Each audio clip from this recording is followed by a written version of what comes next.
আমার ইমান নষ্ট হয়ে যাব। ইজ্জত খালি আল্লাহর করতাম না, পাথরেরও ইজ্জত করতে আমি বাধ্য।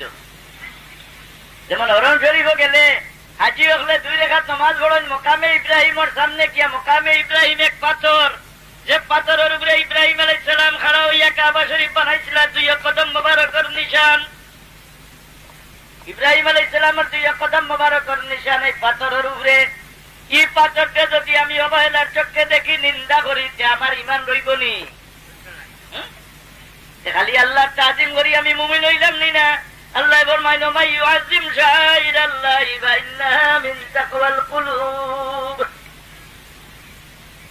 সবাবার কি মারওয়াবাদ দেখে যদি আমি নিন্দা করি যে মেটি এক টিলা আর কত বড় বড় ফাড় ভরি রয়েছে, ওই ফাড়ের আলোচনা কোরআন শরীফ আল্লাহ কল্যাণীতে আমার ইমান রইব নি? এখানে আল্লাহ ফরমায় ইন্না সাফা ওয়াল মারওয়াতা মিন শাইরিল্লাহ। আর বার ময়দানে গিয়া যদি হইলা বড় বড় হাওর আমরা দেশে ভরি রয়েছে বাবা, ছোট মোটো ময়দানের নাম ওলা মশহুর নি, কুরআন শরীফের মাঝে তার জিকির নিতে তার ইমান রইব নি?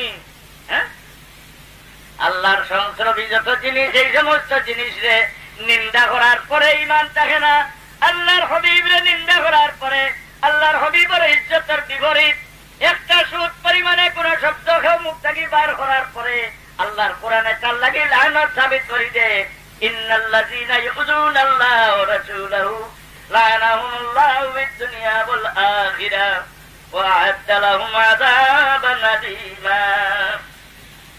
রাসূলুল্লাহরে আমরা আল্লাহ চুরিয়া দেখা তাই কত বড় আছে না, ইদিন কত খান আছিল।